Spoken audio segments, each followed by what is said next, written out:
ដោយភ័យខ្លាចថាសាមណេររបស់គាត់ស្ថិតក្នុងគ្រោះថ្នាក់ផ្ទាល់កូនស្កតបានអូសជើងឈប់នៅក្បែរ Master របស់គាត់ដោយពិនិត្យមើលគាត់យ៉ាងលឿនដើម្បីមើលថាតើគាត់មានរឿងរបួសអ្វីដែរឬទេវររីរូបនេះបានចាប់ស្មារតីរបស់គាត់ដោយក្តីព្រួយបារម្ភយ៉ាងខ្លាំងខណៈដែលគាត់សួរថាតើគាត់កំពុងគិតអ្វីឲ្យប្រកបបានជាហ៊ានប្រឈមមុខនឹងបិសាចតែម្នាក់ឯងបែបនេះខនស្កតបានបន្តស្ដីបន្ទោស Master របស់គាត់យ៉ាងសម្បើមដោយព្រមានគាត់ម្ដងទៀតមិនឲ្យធ្វើអ្វីលើសពីសមត្ថភាពឡើយខណៈដែលយុះយុកទប់ត្រចៀករបស់គាត់ពីសម្លេងស្រែកនោះបន្ទាប់ពី2ជុំសប្តាហ៍ពេញនៃការធ្វើ farming នៅជាន់ទី15ដោយសុវត្ថិភាព system បានបង្ហាញពី stock mana stone ដ៏ច្រើនសន្ធឹកសន្ធាប់ដែលពួកគេសន្សំបានដែលមានទម្ងន់រហូតដល់ 22.5 គីឡូក្រាមត្រឡប់មកពិភពពិតវិញ Master បានសម្រាប់នៅលើអត្តបន្ទប់របស់គាត់ដោយគណនាថាការប្រមូលបានដ៏ធំធេងរបស់គាត់មានតម្លៃរហូតដល់ 11.25 លានវ៉ុនហើយបានសម្រេចចិត្តថាវាដល់ពេលដែលត្រូវទៅលេង player shop ផ្លូវការហើយរថយន្ត limousine ពណ៌សដ៏ប្រណិតមួយបានឈប់នៅច្រកចូលនៃអគារ Awakening Management Department ឈូយុកបានបោះជំហានចេញពីកៅអីខាងក្រោយខណៈដែល team leader John បានស្វាគមន៍គាត់យ៉ាងកក់ក្ដៅដោយគាត់សម្គាល់ថាវាពិតជាយូរណាស់មកហើយចាប់តាំងពីជំនួបចុងក្រោយរបស់ពួកគេ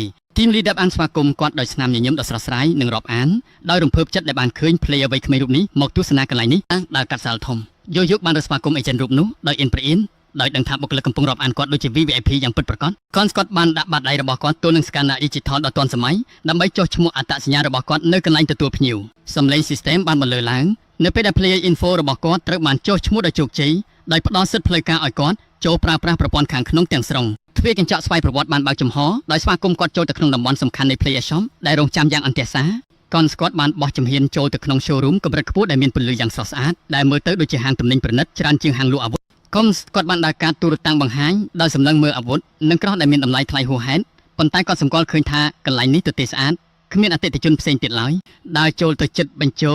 គាត់បានសួរទៅកាន់អ្នកលក់ថាតើគាត់អាចចាប់ផ្ដើមដោយការលក់ Mana Stone ស្តុកធំដែលគាត់បានយកមកជាមួយបានដែរឬទេអ្នកលក់បានផ្ទៀងផ្ទាត់ទម្ងន់ដោយបញ្ជាក់ថា 22.5 គីឡូក្រាមនិងទទួលបានប្រាក់ពិតប្រាកដ 11.25 លានវ៉ុនទន្ទឹមនឹងនេះដែរការពិភាក្សាកម្រិតខ្ពស់បានប្រព្រឹត្តទៅនៅក្នុងការិយាល័យធំខណៈដែល Director Park Kyung-soo កំពុងតាមដានសកម្មភាពទិញទំនិញរបស់បុរសវ័យក្មេងរូបនេះ Emma Sullivan បានឈរនៅក្បែរនោះខណៈដែល Director បានបកស្រាយថាពួកគេបានបិទហាងទាំងមូលចំពោះ player ផ្សេងទៀតដោយចេតនាគឺសម្រាប់តែការមកដល់របស់ Yuhyuk ប៉ុណ្ណោះ Director បានបញ្យល់ថាគាត់បានបញ្ជាឲ្យបុគ្គលិកលួចចុះថ្លៃ discount 90% លើ item ទាំងអស់ដោយសម្ងាត់ដើម្បីតម្រូវតាមអត្តចរិតដ៏អៀនប្រអៀនរបស់ក្មេងប្រុសរូបនេះត្រឡប់មកជន់លក់វិញYuhyuk បានលើកអាវុធមេស្ដុតធ្ងន់នៅមានលំអយ៉ាងល្អិតល្អន់ដោយភ្ញាក់ផ្អើលយ៉ាងខ្លាំងនៅពេលឃើញស្លាកតម្លៃដែលដាក់ត្រឹមតែ2លានវ៉ុនប៉ុណ្ណោះខនគាត់បានពិនិត្យមើលអាវុធកម្រិតខ្ពស់នោះយ៉ាងម៉ត់ចត់ដោយមានការសង្ស័យយ៉ាងខ្លាំងចំពោះតម្លៃថោកមុនអាចជឿនៃ item កម្រិតវីរភាពទាំងនេះដោយដឹងថា Management Department កំពុងផ្ដល់ការប្រព្រឹត្តពិសេសយ៉ាងច្បាស់កន្លែងដល់គាត់បានចាប់ផ្ដើមចេញញើសដោយភាពតានតឹងដោយមានអារម្មណ៍មិនស្រួលយ៉ាងខ្លាំងជាមួយនឹងការយោគយល់សម្ងាត់នេះកូនស្កតបានសាកល្បងពាក់ស្បែកជើង Basilis Boots ដ៏ទាន់សម័យមួយគូដោយរំលឹកខ្លួនឯងថាអាទិភាពដាច់ខាតរបស់គាត់គឺការបូកបន្ថែម Defense Perks ដើម្បីរក្សាសុវត្ថិភាពឲ្យបានច្រើនបំផុតជាមួយនឹងទឹកមុខបដិញ្ញាចិត្តគាត់បានទទួលស្គាល់ថា Perks ដ៏ពិសេសទាំងនេះគឺតាក់ទាញពេកមិនអាចរំលងបានឡើយដែលធ្វើឲ្យគាត់កាន់តែលោភលន់ចង់ឡើងទៅកាន់ជាន់ខ្ពស់ជាងនេះនៅថ្ងៃបន្ទាប់ត្រាវេទមន្តដ៏ភ្លឺចែងចាំងបានភ្លឺឡើងនៅក្នុងបន្ទប់របស់គាត់ខណៈដែលគាត់បានហៅអ្នកការពារដែលទុកចិត្តរបស់គាត់ម្ដងទៀតកងស័ក្តិបានលេចរូបរាងឡើងនៅក្នុងពន្លឺ energy ពណ៌ខៀវដោយអោនក្បាលយ៉ាងគួរសមហើយសួរថាតើពួកគេនឹងទៅធ្វើ farming នៅជាន់ទី15ម្ដងទៀតនៅថ្ងៃនេះដែរឬទេជូយុកបានផ្ដល់ស្នាមញញឹមដោយភាពជឿជាក់ដោយធ្វើឲ្យដៃគូរបស់គាត់ភ្ញាក់ផ្អើលជាមួយនឹងការប្រកាសថាពួកគេទីបំផុតនឹងបន្តទៅកាន់ជាន់ទី16ហើយផ្ទៃមុខរបស់ Warrior នេះបានភ្លឺឡើងដោយក្តីរីករាយយ៉ាងខ្លាំងដោយរំភើបចិត្តដែល Master របស់គាត់ទីបំផុតបានត្រៀមខ្លួនរួចរាល់ដើម្បីយកឈ្នះជាន់ខាងលើជាមួយនឹង cool down នៃការ summon ត្រូវបានបញ្ចប់ជាផ្លូវការMaster បានបិទភ្នែករបស់គាត់ហើយចាប់ផ្ដើមសូត្រធម៌ដោយបន់ស្រន់យ៉ាងអន្ទះសាដល់គ្រប់ព្រះសម្រាប់ random summon ដ៏ល្អឥតខ្ចោះជាមួយនឹង cool down ទីបំផុតបានបញ្ចប់Yuhyukបានដកដង្ហើមធំហើយសកម្ម skill random summon របស់គាត់ដែល aura ពណ៌ស្វាយយ៉ាងស្រស់ស្អាតបានបំពេញបន្ទប់ភ្លាមរូបរាងស្រមោលមនុស្សដ៏ធំសម្បើមនិងមានពន្លឺបានចាប់ផ្ដើមលេចរូបរាងឡើងនៅក្នុងរង្វង់វេទមន្តដោយបញ្ចេញសម្ពាធយ៉ាងធំធេងពន្លឺដែលធ្វើឲ្យងងឹតភ្នែកបានកើនឡើងយ៉ាងឆាប់រហ័សដោយធ្វើឲ្យទាំង Master និងកុសច្ចភ្ញាក់ផ្អើលខណៈដែលពួកគេខិតខំព្យាយាមមើលថាតើមានអ្វីកំពុងកកើតឡើងរំពេចនោះអត្តបេតុងបានប្រឆាយ៉ាងខ្លាំងក្លានៅក្រោមទម្ងន់ដ៏ធំធេងនៃធម្មពលសាមញ្ញដោយបញ្ចេញ shock wave យ៉ាងខ្លាំងក្លានៅពេលដែលធូលីបានស្ងប់ចុះផ្ទៃមុខរបស់Yuhyukបានប្រែជាស្លេកស្លាំងទាំងស្រុងដោយភាពតក់ស្លុតដោយឆ្ងល់យ៉ាងអន្ទះសាថាតើអតិភិបដ៏ចម្លែកបែបណាដែលគាត់ទើបតែបាននាំយកមកកាន់ពិភពពិតនេះខណៈពេលដែលពន្លឺសាមញ្ញដ៏ចែងចាំងបានរលត់ទៅរូបរាងដ៏ធំសម្បើមពេញដោយសាច់ដុំបានបង្ហាញខ្លួននៅចំពោះមុខក្រុមដែលធ្វើឲ្យចៅហ្វាយវ័យក្មេងភ្ញាក់ផ្អើលដល់ថ្នាក់ចំហមាត់ចង់ធ្លាក់ដល់ដីកុសច្ចដឹងភ្លាមថាមានគ្រោះថ្នាក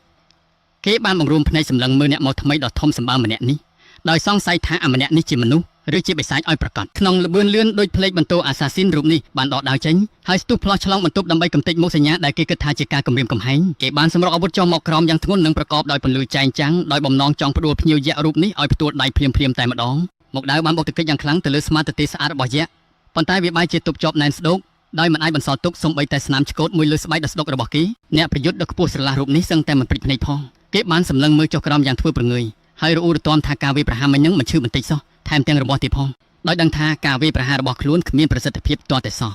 កូសាក់ក៏ត្រៀមខ្លួនបង្វិលខ្លួនប្រហារម្ដងទៀតដោយការប្រយុទ្ធសាហាវជាងមុនពេលដែលគេអាចស្ទុះទៅមុខបានយូក៏បានរត់ទៅចន្លោះកណ្ដាលពួកគេទាំងស្លន់ស្លោហើយស្រែកអស់ពីកម្លាំងកងដើម្បីឲ្យដៃគូរបស់ខ្លួនឈប់ភ្លាមចៅវាយវ័យក្មេងបានដកដង្ហើមធំដោយធូរទ្រូងនៅពេលដឹងថាសាមញ្ញទាំងពីរនេះហាក់ដូចជាមានប្រវត្តិជូរចត់ជាមួយគ្នាយ៉ាងខ្លាំងពីមុនមកគេបានប្រាប់កូសាក់ឲ្យគេចចេញដើម្បីគេអាចនិយាយជាមួយភ្ញៀវថ្មី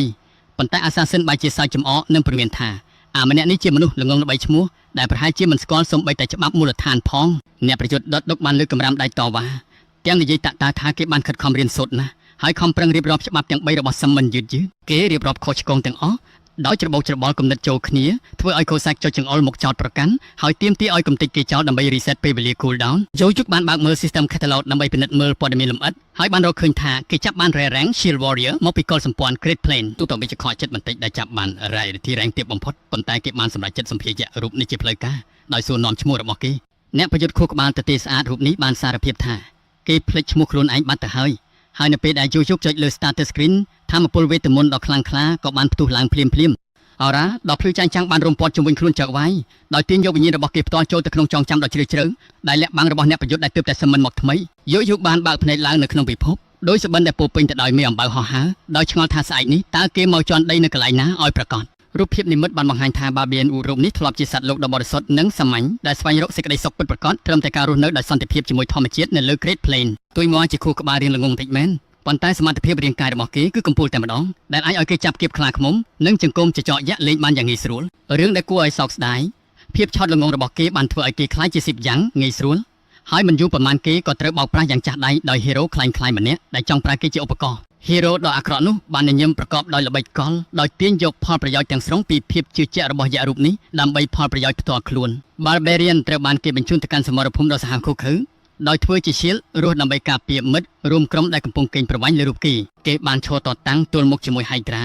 ដែលជា Archfiend ដ៏គួរឲ្យភ័យខ្លាចដោយប្រើដៃទទេដ៏មានធម៌ពលរបស់គេបោចផ្ដាច់ក្បាលបិសាចនោះម្ដងមួយសូម្បីតែពេលដែលខ្យល់ដង្ហើមអាស៊ីតពលរបស់បិសាចចាប់ផ្ដើមរលាយស្បែករបស់គេក៏ដោយក៏គេនៅតែបន្តប្រយុទ្ធយ៉ាងស្មោះស្ម័គ្រដោយផ្ដោតលើការការពារមិត្តរួមក្រុមបោកប្រាស់របស់គេឲ្យមានសុវត្ថិភាពរហូតដល់គេត្រូវស្លាប់បាត់បង់ជីវិតរូបភាពនិមិត្តបានបញ្ចប់ដោយការដឹងការពិតដ៏សោកសៅថាមិត្តភ័ក្តិដែលហៅថាមិត្តរួមក្រុមរបស់ Barbarian គ្រាន់តែសើចចំអកចំពោះភក្តីភាពល្ងងខ្លៅរបស់គេបន្ទាប់ពីបោះបង់គេឲ្យរលាយនៅក្នុងអាស៊ីតការឃើញឆ្អឹងសពរបស់អ្នកប្រយុទ្ធដែលបានលាចាកលោកបន្សល់ទុកនៅក្នុងរូបភាពនិមិត្តបានដាស់កំហឹងនិងសេចក្តីអាណិតអាសូរយ៉ាងជ្រាលជ្រៅនៅក្នុងចិត្តរបស់ចៅវាយវ័យក្មេងពេលភ្ញាក់ដឹងខ្លួនមកកាន់ពិភពពិតវិញយោបានសម្លឹងមើលទៅក្រោមដោយមានអារម្មណ៍ថាវាមិនសំខាន់ទេបើអាម៉ាត់នេះរៀងល្ងងបន្តិចបន្ទាប់ពីគេបានឆ្លងកាត់រឿងរ៉ាវដ៏សោកសៅបែបនេះគេបានស្វាគមន៍យក្សរូបនេះមកកាន់ក្រុមយ៉ាងកក់ក្ដៅដោយផ្ដល់នូវការចាប់ផ្ដើមថ្មីខណៈពេលដែលពួកគេត្រៀមខ្លួនឡើងថាវ៉ាជាមួយគ្នាគេបានលាតដៃចេញដើម្បីមើលទៅតូចច្រឡឹងបាត់នៅពេលដែល Barbarian ដ៏ធំសម្បើមបានចាប់កាន់ដៃគេយឺតដើម្បីបញ្ជាក់ពីចំណងមិត្តភាពថ្មីរបស់ពួកគេអ្នកប្រយុទ្ធយក្សបានសម្លឹងមើលចៅវាយថ្មីរបស់គ